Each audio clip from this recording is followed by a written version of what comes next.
and welcome once again to Movies That Pop. I'm the Colonel. Let's see what popped up in theaters this week.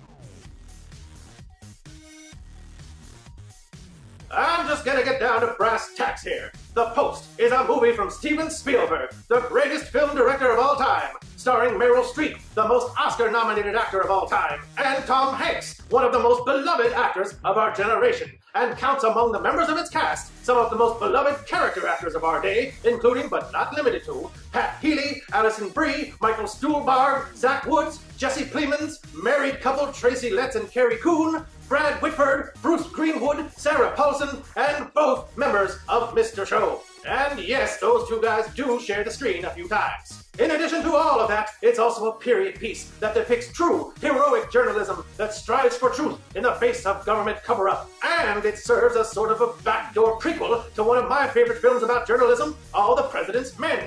Having said all of that, it's no surprise that The Post is one of the year's best films. Heck, having said all that, the real surprise would be if it wasn't one of the year's best films. I've seen plenty of movies that surprised me in 2017, but I'm happy to report that The Post is not one of those movies because I expected it to be great given the pedigree involved, and by goodness it really was. Meryl Streep stars as Kay Graham, the owner of the Washington Post, who is at a crossroads in her personal and professional lives. She's just about to take her paper public in order to keep it afloat, and she's got legendary newsman Ben Bradley, played here by Tom Hanks, doing his darndest to turn the Post into a world-class newspaper by chasing down stories, even though the time is coming when they will have to determine whether the personal relationships that they have developed with a lot of political powerhouses like Kennedy and Robert McNamara were vital to obtaining access or just dangerous conflicts of interest. Now, during a one-week window in which the investors have the opportunity to pull out of the IPO and financially ruin the paper, aka this is walking on eggshells time, a bombshell drops when a report known as the Pentagon Papers, which exposes lies, cover-ups, and embarrassing truths about the current and previous 4 presidential administrations, gets stolen and leaked. Now, with pressure from investors, the government, and their own consciences, this group of reporters must hunt down those documents and then, and even more importantly, decide whether or not to publish them.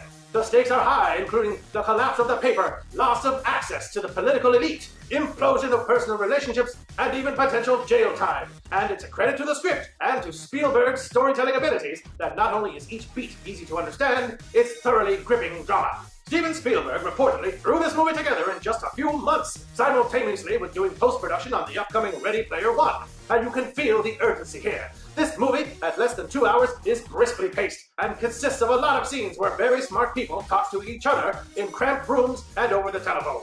Spielberg, working with his frequent collaborator Janusz Kaminski, really lets the camera work, the shot selection, do a lot of the heavy lifting in telling his story. The rest of the heavy lifting is done by a talented and diverse cast, who each get a moment to shine. Nobody, not Spielberg, not Meryl Streep, not even composer John Williams, nobody rests on their laurels or their legacy. No, everyone here is actually living up to their legacy, and they've delivered, seemingly in record time, a vibrant and bold movie with serious parallels to current events, which is optimistic without being preachy, and educational without sacrificing entertainment value.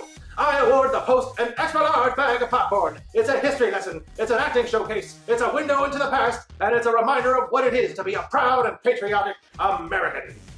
In short, it's pretty much a magic trick. And it's a magic trick presented by the single greatest purveyor of movie magic the world has ever seen, or probably ever will see.